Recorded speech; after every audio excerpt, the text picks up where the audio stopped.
आपके साथ अंकिता पाल। ब्रीडिंग की शुरुआत करते हैं। चमोली के डीएम हिमांशु खुराना ने गुरुवार को राजनीतिक दलों के पदाधिकारियों की मौजूदगी में ईवीएम वेयर हाउस का त्रैमासिक निरीक्षण किया है।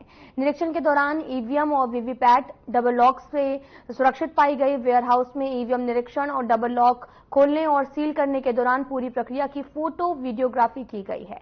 जिला मजिस्ट्रेट ने वेयर हाउस में विद्युत व्यवस्था, सीसीटीवी कंट्रोल रूम, साफ सफाई और सुरक्षा व्यवस्थाओं का जायजा लिया, जरूरी दिशा निर्देश दिए। निरीक्षण के दौरान अपर जिलाधिकारी विवेक प्रकाश, कांग्रेस से मदन लोहानी और आम आदमी पार्टी के पूर्व प्रभारी अनूप सिंह रावत मौजूद रहे हैं।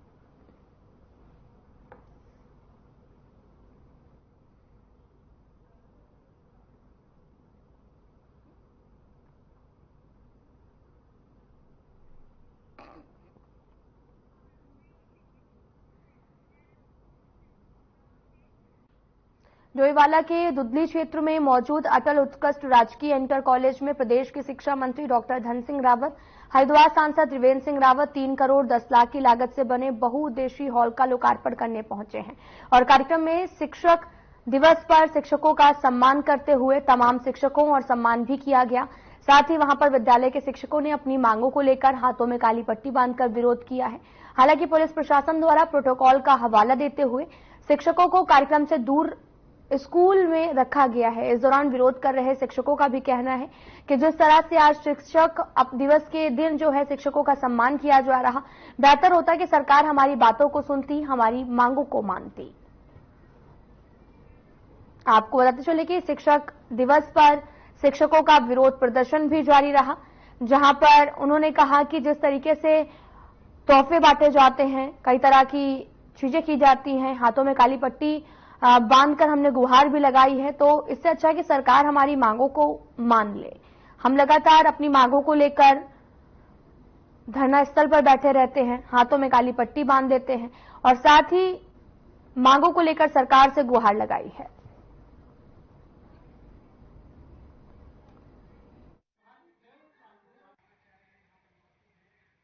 सर, ये जो हमारे ऑडिटोरियम का लोकार्पण हो रहा है, हमें इससे कोई आपत्ति नहीं है, हम उसके लिए तैयार हैं कि लोकार्पण हो। लेकिन चूंकि हमारे सीओ साहब ने आज यहाँ पर शिक्षक सम्मान समारोह का आयोजन भी किया है और हम उसके आज विरोध में हैं कि हमें सम्मान देना है तो हमें सम्मान वो दीजिए जो हम 33 साल से 35 साल से एक ही पद से रिटायर हो रहे हैं, हमें पदोन्नति नहीं दी जा रही है। प्रधानाचार्य की इन्होंने सीधी भर्ती निकाल दी है और जो हमारा प्रमोशन का पद था वो हमारा बंद कर दिया है इन्होंने।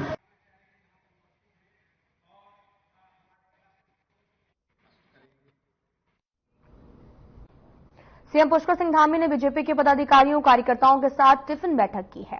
टिफिन बैठक के दौरान सीएम ने कार्यकर्ताओं के साथ संगठन और राज्य के विकास से जुड़े कई विषयों पर चर्चा की। बैठक के दौरान सीएम धामी ने कहा कि बीजेपी एक राजनीतिक पार्टी नहीं बल्कि परिवार है। पार्टी का प्रत्येक कार्यकर्ता राष्ट्र के विकास, जन कल्याण के लिए प्रतिबद्ध है और सीएम ने साथ ही ये भी कहा कि हम सभी बीजेपी कार्यकर्ता जमीन से जुड़े हुए हैं। इस टिफिन बैठक का उद्देश्य है कि हम सभी कार्यकर्ता एक साथ बैठकर संवाद करें। आपको तस्वीरें दिखा रहे हैं जो कि देहरादून से हैं, जहां पर सीएम धामी ने टिफिन बैठक की है। इस दौरान कार्यकर्ता, नेता सभी मौके पर टिफिन बैठक में शामिल हुए और यहां पर खाने के साथ साथ विकास पर बात की गई है।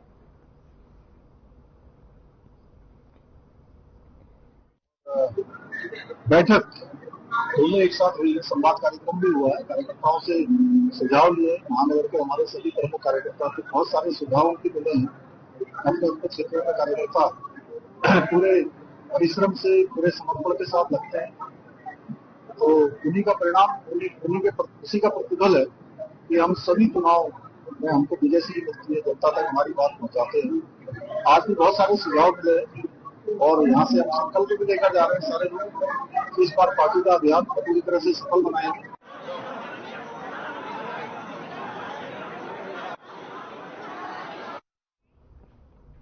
शिक्षा दिवस के अवसर पर आपको बताते चले कि उत्तराखंड राजभवन में कार्यक्रम का आयोजन किया गया। इस कार्यक्रम में शैलेश मटियानी राज्य शैक्षिक पुरस्कार 2023 का वितरण किया गया। इस मौके पर राज्यपाल गुरमीत सिंह और सीएम पुष्कर सिंह धामी भी कार्यक्रम में मौजूद रहे। इस अवसर पर उत्कृष्ट कार्य करने वाले 19 शिक्षकों को सम्मानित किया गया है। वहीं राज्यपाल लेफ्टिनेंट जनरल गुरमीत सिंह ने कहा कि इस तरह के सम्मान से शिक्षकों में नई ऊर्जा का संचार होगा, जिससे राज्य की शिक्षा व्यवस्था को बेहतर बनाने में मदद मिलेगी। वहीं सीएम धामी ने भी इस दौरान शैलेश मटियानी पुरस्कार की धनराशि को बढ़ाने की घोषणा की है। जी महोदय, अपनी बात को ये शैलेश मटियानी जो पुरस्कार है, ये पुरस्कार हमारे शिक्षक अपनी उत्कृष्टता को प्राप्त करते रहें और उत्कृष्ट कार्य करें, इसी के हेतु शुरू किया गया था। और आज 19 शिक्षकों को यहाँ पर सम्मानित किया गया है। निश्चित रूप से ये सारे शिक्षक हमारे समाज में, राज्य के लिए एक आदर्श रोल मॉडल के रूप में काम करेंगे और शिक्षा जगत में जितने भी हमारे शिक्षकगण हैं, आज अत्यंत प्रसन्नता है कि उत्तराखंड के परिवार ने, उत्तराखंड के प्रदेश ने अपने शिक्षकों को शिक्षा दिवस के उपलक्ष्य में आज सम्मानित किया। सच कहूं तो ऐसा लगा कि हमने अपने भविष्य के निर्माण को आज सम्मान दिया है। हमारे लिए हमारा जो भी फ्यूचर है वो हमारे युवा हैं, हमारे स्टूडेंट्स हैं। और आज के दिन पर जो हमने संकल्प लिया है कि शिक्षा के द्वारा किस प्रकार से हम राष्ट्र के निर्माण की तरफ अग्रसर हों। अपने माननीय मुख्यमंत्री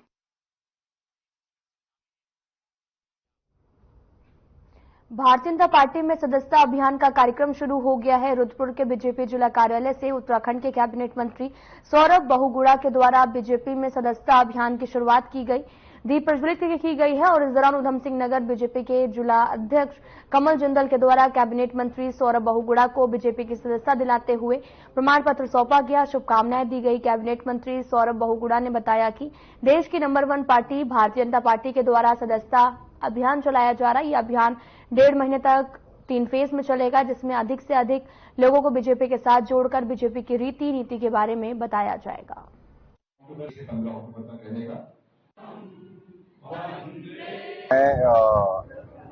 देश के यशस्वी प्रधानमंत्री माननीय नरेंद्र मोदी जी को, साथ ही साथ हमारे देश के यशस्वी राष्ट्रीय अध्यक्ष जगत प्रकाश नड्डा जी को बहुत बहुत धन्यवाद देता हूं कि उन्होंने हमारे संगठन पर राष्ट्रीय जो हमारा सदस्यता अभियान 2024 है उसकी शुरुआत दिल्ली में 2 सितंबर को करी, जब हमारे राष्ट्रीय अध्यक्ष जी ने माननीय प्रधानमंत्री जी को सदस्यता ग्रहण करवाई। और फिर 3 तारीख को हमारे माननीय मुख्यमंत्री जी को हमारे प्रदेश के यशस्वी हमारे अध्यक्ष महेंद्र भट्ट जी ने सदस्यता अभियान शुरू करवाई।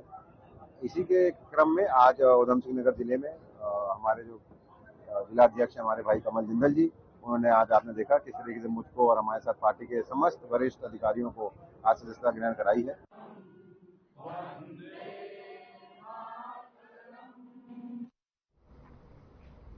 तो वहीं बीजेपी ने प्रदेश में होने वाले केदारनाथ उपचुनाव के लिए कमर कस ली है। बीजेपी ने प्रदेश महामंत्री आदित्य कोठारी को केदारनाथ उपचुनाव के लिए प्रभारी बनाया है। आदित्य कोठारी ने कहा कि केदारनाथ उपचुनाव की घोषणा जल्द हो सकती है और ऐसे में संगठन को बूथ स्तर पर कैसे मजबूत किया जाए, इसको लेकर टीम गठित की गई है।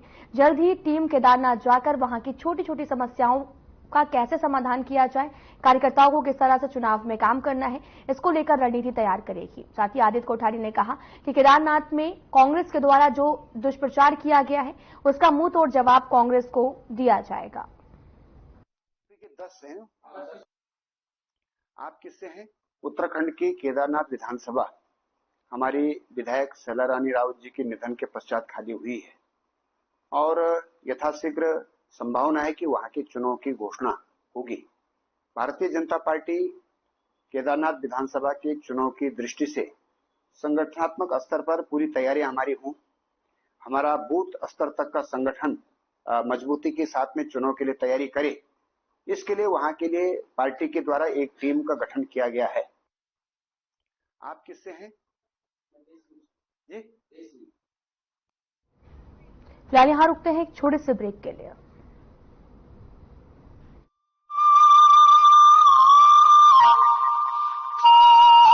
प्रधानमंत्री श्री नरेंद्र मोदी के मार्गदर्शन और मुख्यमंत्री श्री पुष्कर सिंह धामी के कुशल नेतृत्व में उत्तराखंड सरकार किसानों की समृद्धि के लिए संकल्पबद्ध है। राज्य सरकार ने स्टाम्प शुल्क में प्रदेश के किसानों को बड़ी राहत दी है। कृषि कार्यों के लिए 5 लाख रुपए तक के ऋण पर किसानों को अब स्टाम्प शुल्क अदा नहीं करना होगा। पहले ये सीमा 3 लाख रुपए थी, जिसे बढ़ाकर 5 लाख रुपए कर दिया गया है। इस फैसले से किसान बेहद खुश नजर आ रहे हैं। जो ऋण जो पहले उपलब्ध होता था वो केवल 3 लाख का उपलब्ध होता था, जिस पर कोई किसी तरह का शुल्क नहीं लिया जाता था, और अब लिमिट है उसकी बढ़ा करके उन्होंने 5 लाख तक का कर दिया है, जिस पर कोई स्टाम्प शुल्क अब नहीं है। तो मैं उत्तराखंड सरकार का धन्यवाद करना चाहता हूँ। सरकार के द्वारा जो महिला किसानों को जो सहायता मिल रही है वो सभी बहनों के लिए लाभदायक है, चाहे उसमें बिना ब्याज का लोन हो, चाहे उपकरण खरीदने के लिए जो सहूलियत दी जा रही है उसमें भी छूट दी जा रही है। मुख्यमंत्री पुष्कर सिंह धामी के नेतृत्व में राज्य सरकार ने किसानों के हित में कई फैसले लिए हैं। अब खेतों की सिंचाई के लिए नहरों के पानी पर लगने वाला सिंचाई कर भी माफ कर दिया गया है। किसानों को 3 लाख रुपए तक का ऋण बिना ब्याज के उपलब्ध कराया जा रहा है। फार्म मशीनरी बैंक योजना के तहत कृषि उपकरण खरीदने पर 80% तक सब्सिडी दी जा रही है। जैविक खेती को बढ़ावा देने के लिए प्रदेश में 2,30,000 हेक्टेयर क्षेत्र में जैविक खेती की जा रही है। सरकार ने मिलेट्स को बढ़ावा देने के लिए पहली बार मंडुए का न्यूनतम समर्थन मूल्य तय किया है, जबकि गन्ने का राज्य परामर्शित मूल्य यानी एसएपी भी 20 रुपए प्रति क्विंटल बढ़ाया गया है। प्रदेश में गेहूं खरीद पर किसानों को एमएसपी पर 20 रुपए प्रति क्विंटल का बोनस दिया जा रहा है। पीएम किसान सम्मान निधि के तहत आज राज्य के करीब 8 लाख किसान लाभान्वित हो रहे हैं। धामी सरकार का ये है संकल्प, सुखी रहे किसान, समृद्ध बने उत्तराखंड।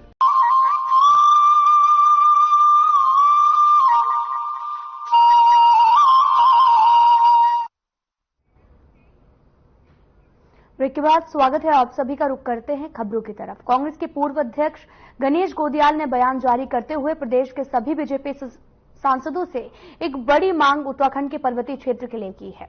गोदियाल का कहना है कि बीजेपी के प्रदेश अध्यक्ष और राज्यसभा सांसद महेंद्र भट्ट द्वारा सदन में पैनखंडा के लोगों को जो आरक्षण दर्जा मिला हुआ है उसके तहत केंद्र में आरक्षण मिलना चाहिए। महेंद्र भट्ट ने मांग सदन में उठाई कि इसके लिए वे महेंद्र भट्ट का आभार व्यक्त करते हैं, लेकिन महेंद्र भट्ट केवल एक क्षेत्र विशेष के प्रतिनिधि नहीं है, बल्कि उत्तराखंड से राज्यसभा सांसद, भारतीय जनता पार्टी के प्रदेश अध्यक्ष। इसलिए महेंद्र भट्ट को उत्तराखंड के पूरे पर्वतीय क्षेत्र को जनजातीय क्षेत्र घोषित करने की मांग संसद में करनी चाहिए। बीजेपी प्रदेश अध्यक्ष महेंद्र भट्ट का कहना है कि ओबीसी आरक्षण को लेकर मानक तय है, संविधान में इसका उल्लेख भी किया गया है, उन मानकों के बाहर कोई निर्णय नहीं हो सकता है। उन्होंने कहा कि राज्य सरकार किन किन क्षेत्रों को ओबीसी और जातीय क्षेत्र घोषित करती है, इसके बाद ही केंद्र सरकार इस पर निर्णय करती है। संसद के निवर्तमान सत्र में भारतीय जनता पार्टी के उत्तराखंड प्रदेश के अध्यक्ष और राज्यसभा में सदस्य श्री महेंद्र भट्ट जी ने एक बहुत ही महत्वपूर्ण प्रश्न उठाया। श्री महेंद्र भट्ट जी ने पैनखंडा को केंद्रीय स्तर पर भी, जो वर्तमान में राज्य के स्तर पर पैनखंडा को ओबीसी स्टेटस है, उस स्टेटस को केंद्रीय स्तर पर भी मान्य करने की बात कही। मैं श्री महेंद्र भट्ट जी के इस कथन का, उनकी इस मांग का समर्थन करता हूं। देखिए, ओबीसी के विषय को लेकर मानक तय है, संविधान में उल्लेखित है, उन मानकों से बाहर कोई निर्णय हो नहीं सकता। राज्य सरकारें किसी क्षेत्र को ओबीसी क्षेत्र घोषित करती है, कुछ जाति को ओबीसी घोषित करती है, उसके बाद ही केंद्र निर्णय करता है। जहां तक पैनखंडा क्षेत्र का विषय, मैंने राजस्थान विषय को उठाया और मुझे बताते खुद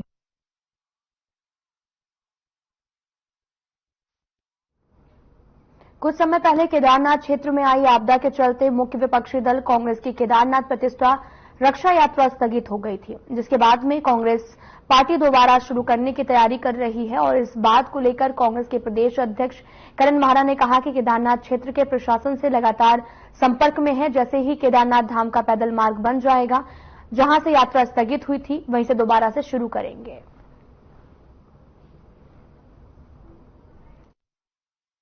स्थितियां अनुकूल में परिवर्तित होंगी और वहां का प्रशासन से हम लोग संपर्क में है। जैसे मार्ग बन जाएगा पैदल मार्ग, क्योंकि पैदल जाके ही जल चढ़ाने की बात हम लोगों ने संकल्प लिया है, तो हम इसको दोबारा से जहां हमने इसको रोका था, स्थगित किया था, वहीं से आगे की यात्रा पुनः प्रारंभ होगी। और मुझे लगता है 10, 11, 12 में से कोई डेट ऐसी निकलेगी, तब तक मुझे लगता है कि मार्ग जाने लायक शायद बन जाएगा और हम इस यात्रा को कंप्लीट करेंगे।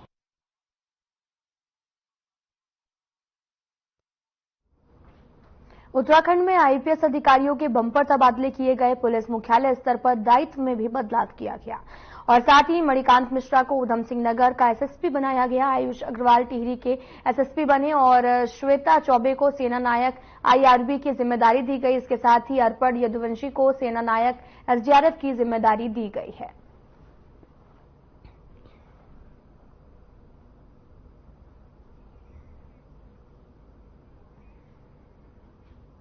प्रदेश सरकार निकाय और पंचायत चुनाव की तैयारी में पूरी तरह से जुट गई है। बात करें ग्राम पंचायत में परिसीमन की, तो सरकार की तरफ से पूरी तरह से तैयारी की जा चुकी है। सभी 13 जनपदों में परिसीमन का कार्य पूरा हो चुका है। इस विषय को लेकर विभागीय सचिव चंद्रेश कुमार यादव ने कहा कि पंचायत पुनर्गठन और परिसीमन 2024 के निर्वाचन का कार्य पूरा कर लिया गया है, जिसमें इस बार 50 नई ग्राम पंचायत का गठन किया गया, तो वहीं 13 ग्राम पंचायतों को समाप्त किया गया है। ग्राम पंचायतों के परिसीमन पुनर्गठन की प्रक्रिया हमारी पूर्ण हो चुकी है 2024 के निर्वाचन के लिए। इस बार कुल 50 नई ग्राम पंचायतों का गठन किया गया है और 13 ग्राम पंचायतों को समाप्त किया गया है। इस तरह से कुल 37 नई ग्राम पंचायतें अस्तित्व में आई हैं। पिछली बार जब चुनाव हुए थे तो उस समय हमारे पास 7,795 ग्राम पंचायतें थी, जो बढ़कर अब 7,832 हो गई हैं। इसमें हरिद्वार भी इंक्लूड है टोटल ग्राम पंचायतों की संख्या में। ऋषिकेश आवास विकास सरस्वती विद्या मंदिर स्कूल में शिक्षक दिवस धूमधाम से मनाया गया। इस दौरान स्कूल के छात्रों ने अपने अपने शिक्षकों को शिक्षक दिवस की बधाई देते हुए उनके बताए रास्ते पर चलने का संकल्प लिया। विद्यालय के वरिष्ठ शिक्षक और मीडिया प्रभारी नरेंद्र खुराना ने बताया कि विद्यालय के प्रधानाचार्य उमाकांत पंत और प्रबंधक समिति के द्वारा विद्यालय के सभी आचार्यों का सम्मान हुआ, जिससे वो बेहद खुश हैं।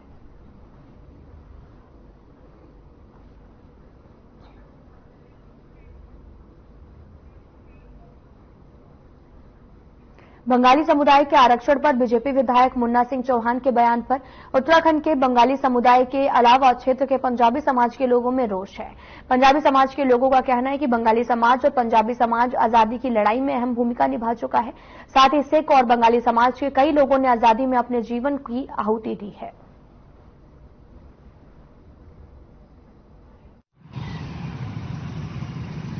5% मतदाता बंगाली समाज का भारतीय जनता पार्टी के साथ खड़ा था। यहाँ के प्रत्याशी आदरणीय अजय भट्ट जी के साथ खड़ा था।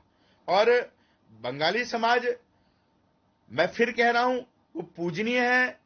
हमें जो शब्द उन्होंने कहे मैं उसकी निंदा करता हूं और मैं बंगाली समाज से पुनः क्षमा प्रार्थी हूं कि मुन्ना सिंह चौहान जी ने जो शब्द कहे, मैं बंगाली समाज से मैं खुद क्षमा प्रार्थी हूं और ऐसी चूक आगे से भी कहता हूं कि कोई और व्यक्ति भी ना करे।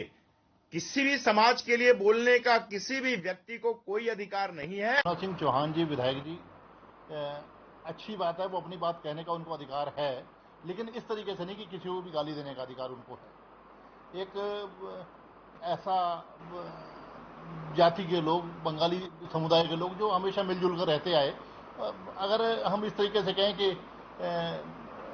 जब माननीय अटल बिहारी वाजपेयी जी ने ये बात हमसे कही, समाज में, संसद में ये बात कही कि मैं जिस दिन हम सत्ता में आएंगे उस दिन हम अनुसूचित जाति का दर्जा देंगे। और देखिए, ये मुन्ना सिंह चौहान का जो भाजपा के एक नेता हैं, विधायक हैं, उनका बयान है पूरी तरह गलत है। उन्हें इतिहास की जानकारी नहीं है, उन्हें क्षेत्र की जानकारी नहीं है, उन्हें भौगोलिक स्थिति की जानकारी नहीं है। सबसे ज्यादा जो दर्द विभाजन का, भारत की जब टुकड़े हुए, पश्चिम बंगाल और बांग्लादेश जो बाद 71 में बना, इन लोगों ने और पंजाबियों ने झेला 1947 में, और उनको यहाँ पर भूमि आवंटित की गई थी 1947 में, 1952 में।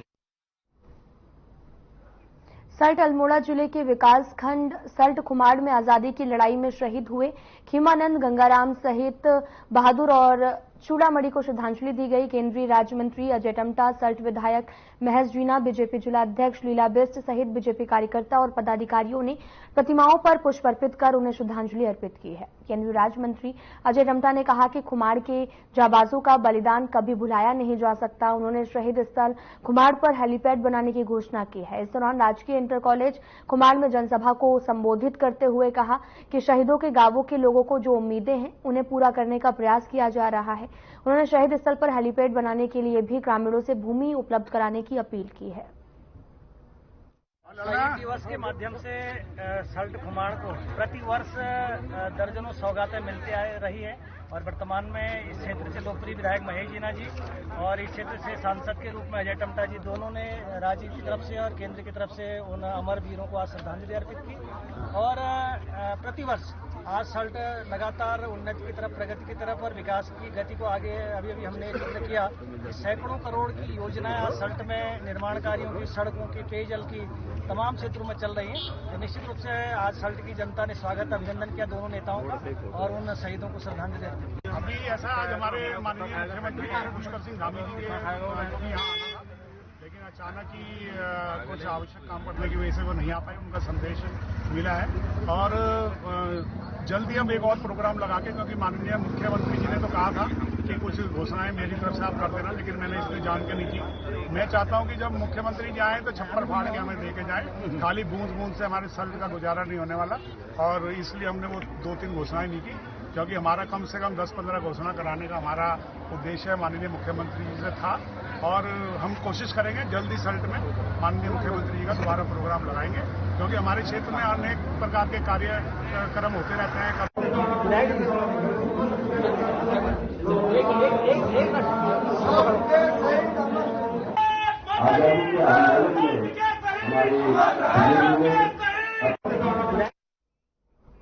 फिलहाल में इतना ही। नमस्कार।